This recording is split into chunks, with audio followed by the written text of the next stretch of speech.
Okay, we're going to talk about two other things that can occur in a phase diagram. Um, and the first of these is solid solution. So the previous phase diagrams we looked at, you have um, mixture in the solids. You have, you're either solid A or solid B, and they're like pure compositions. They don't change. Um, but we talked about very briefly, like, sometimes solids can mix. You can have a mix of gold and silver, right? You can have various percentages of those two, and it's solid. So that when that happens, it's called a solid solution. And we refer to the compositions on either end as end members. So here we have, this is for the mineral plagioclase. It's a solid solution between albite and anorthite. So there's similar chemistries, same crystal structure, but we slip in some sodium instead of calcium, and we have to balance that by changing the ratio of aluminum and silica. But we're mainly interested here in what that does in terms of a phase diagram. Like how does a solid solution melt? So similar to the phase diagrams we looked at before, this sort of phase diagram has a liquid field where everything's liquid. It has an area where we have a solid, the plagioclase, plus a liquid. Okay, and then down here we just have a solid. So in that sense, this sort of phase diagram is very similar to what we've been looking at. You go from a solid, you hit the solidus, you got some liquid around, you cross eventually a liquidus. In that case, at that point you're entirely liquid.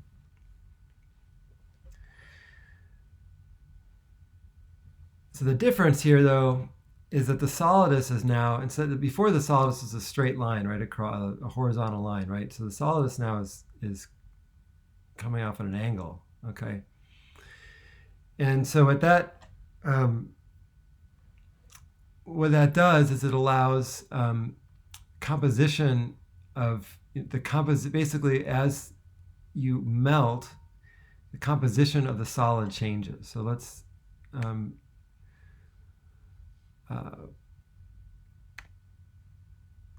we'll come back to this in a moment. Okay. So what we're going to do, we're going to walk through one of these like we did previously. We're going to start with a melt and cool it down. And before we do that, though, I'll just mention that we know about this sort of behavior.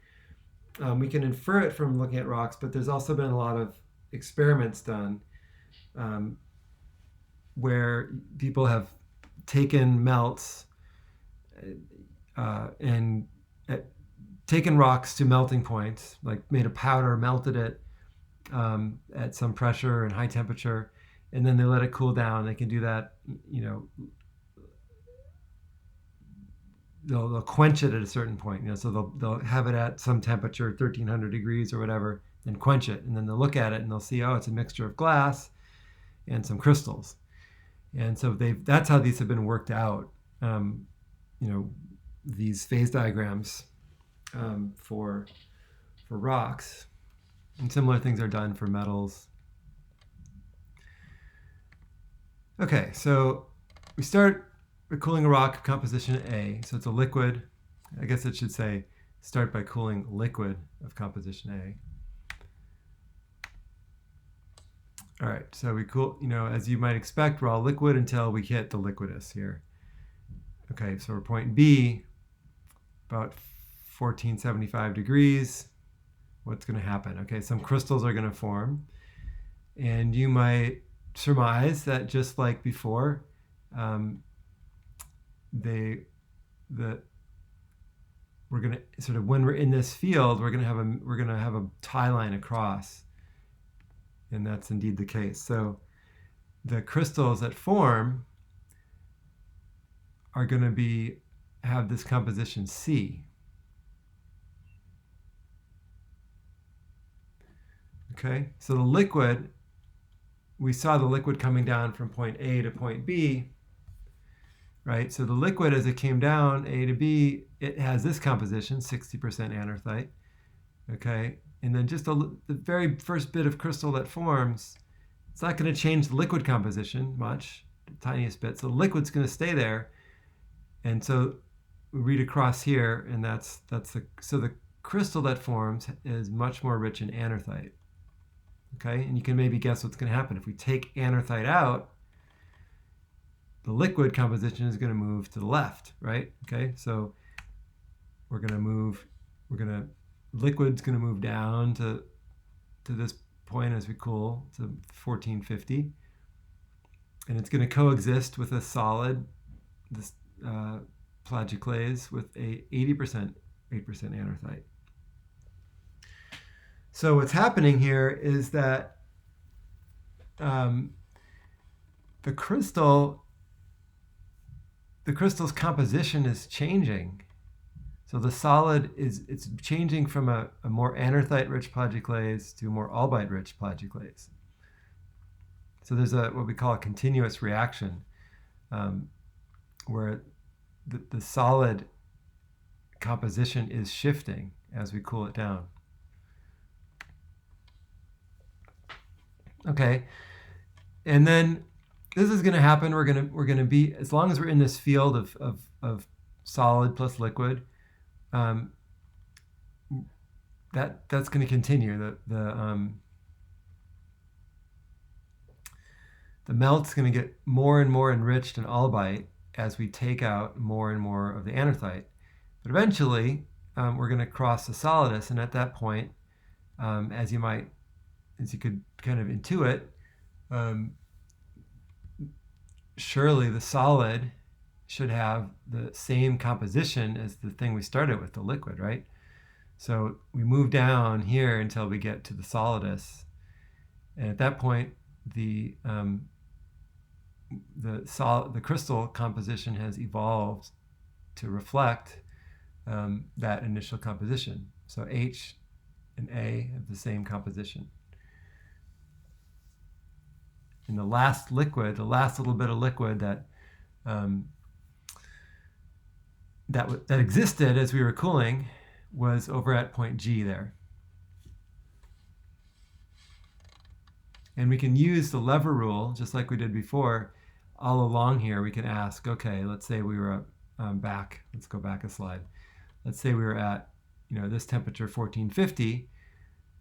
We can determine using the lever rule, okay, what percentage of at 1450, how much melt are we going to have? So we can look at this and we can say, okay, we are closer to the liquidus. Okay, so we would take this distance EF and divide it by the DF, and we'll get something like a little more. It looks like a little bit more than 2/3. It's going to be liquid at that point. Okay, and then we get down here at this point. You could do the lever rule again, but you'll find it's just entirely, we're all the way over here on solid, so 100% solid. All right, and then we would just cool down this plagioclase that we have, and nothing else really interesting happens as we continue to cool it. And so this brings us to so this is a plagioclase crystal here in the middle. And this brings us to an interesting point, which is how, we're talking about as we're crystallizing this, that we have this reaction, the plagioclase is changing from composition, getting more albite rich, going from C to F to H. So that's all as a solid state. So that requires diffusion, right? It requires that the anorthite core that we started with is able to exchange elements of calcium, aluminum, silica with the outside of the crystal to keep up. But what we find in a lot of cases is we find zonation. So this crystal here, you can see just by this is under polarized light, and that reveals these kind of zonations. And so what you're looking at here is a core that would be more anorthite rich, and then the rim is more albite rich. And so this shows us sort of a geologic record of that process. And it also tells us that in some cases this is sort of a ideal scenario, that we don't actually keep up necessarily. The diffusion can't actually, in every case, keep up with equilibrium. So that's a not completely uncommon. When we talked about the fact that we asked, why is basalt so common? We said, well, it's because we partially melted the mantle, and basalt, that's the eutectic composition of mantle. But that melt didn't stick around, right? It left the mantle. And so we're not always in these equilibrium situations. We took that eutectic out. We took that liquid. We took it out of the situation. Okay, so that's just that sort of behavior. We call that open system behavior, is pretty common.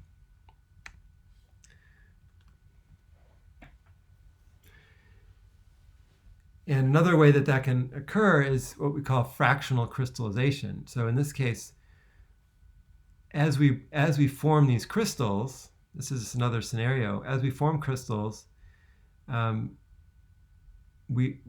in some cases will be removed. So they may be heavier or they may be lighter. So they might float up, or they might sink.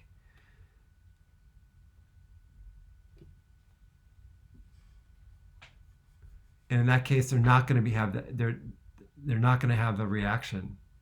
They're not going to be able to continue this reaction. Okay. So that's another way, in addition to zoning, that we can kind of deviate from this scenario. Mainly, what I want you guys to remember at this point is just the basics of, okay, as we using the lever rule, kind of understanding how the solid solution works.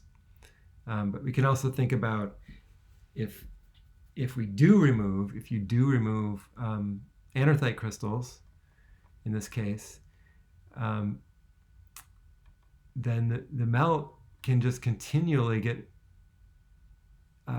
it's just going to get more and more rich in albite. And so you can actually get quite a bit. You can move quite a bit over and end up with crystals at the end of the game that are more.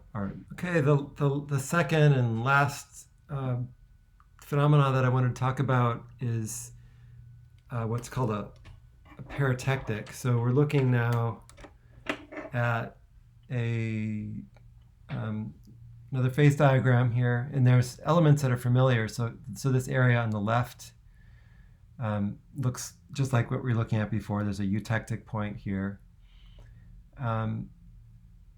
But here we have a case where we have end members A and B, but there's also a combination that A and B can mix in a particular ratio and form this other compound. Okay, so it's got its own crystal structure. It's different than A. It's a mixture. It's a blend of the two. And so if you're over in this area, solid A plus solid AB, we'll call this other thing AB. This part of the diagram looks familiar. If we cross this over, we start to melt. We get some solid A mixed with some liquid. You've seen this before.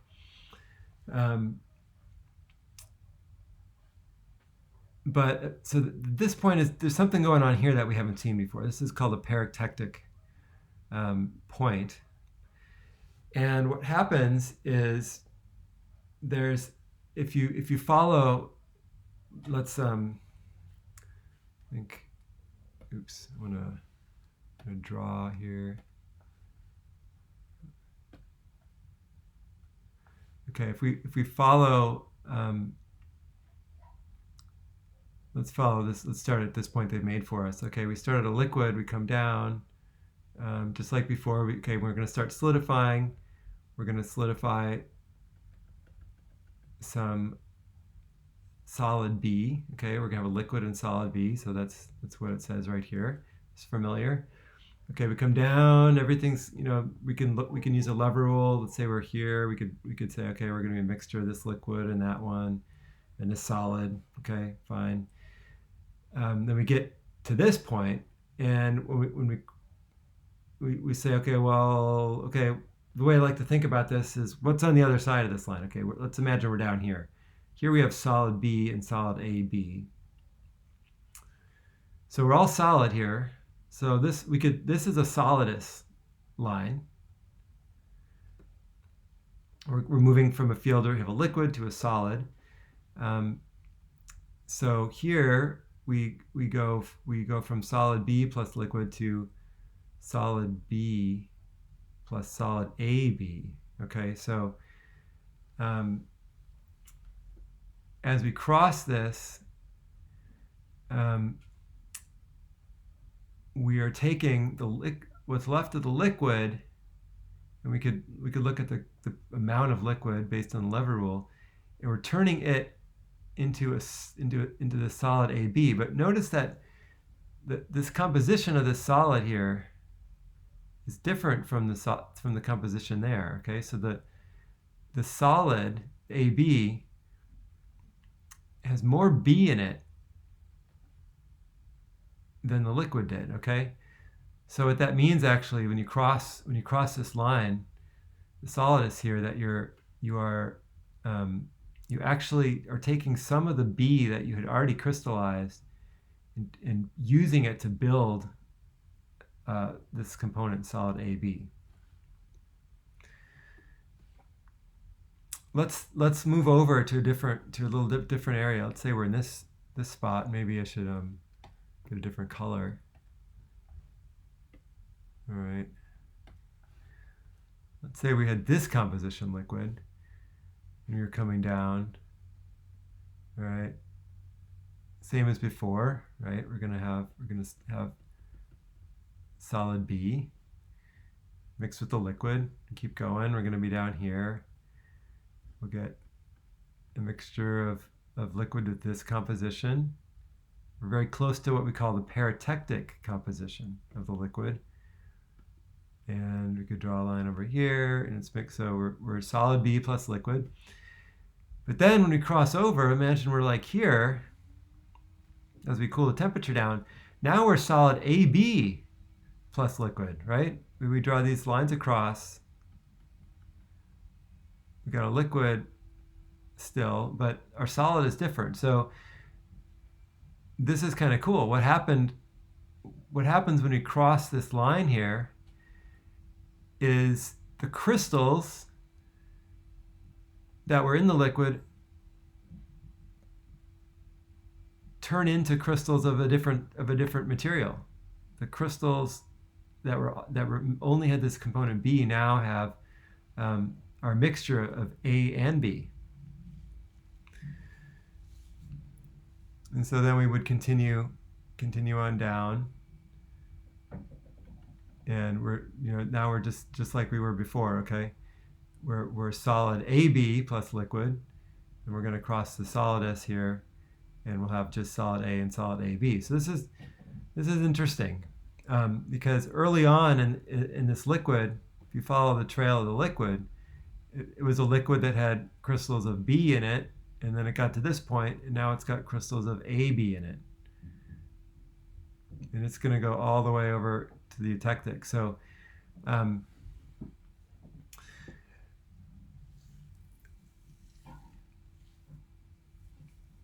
some of you might remember what's called Bowen's reaction series from EAS 106, and so that in that there's different crystals are sort of occur at different temperatures, and this is sort of the thermodynamics, partially the partial thermodynamic explanation, or at least visualization for that. So in this is a way that we can we can shift the composition of a liquid quite a bit. So the liquid is enriched heavily in A. So this is how, you might wonder, well, why does granite have so much silica? Why does the crust have so much silica, compared to the mantle? Ultimately, the mantle melted to form the crustal material. How did it get so much silica in it? And it's this sort of diagram, where you can take a liquid, move it way over, enrich it in silica, and then, like we talked about a few minutes ago, extract that, pull that away from the remaining, the residual material, and you can change the composition quite a bit. So you'll see one of these peritectics in the laboratory this week.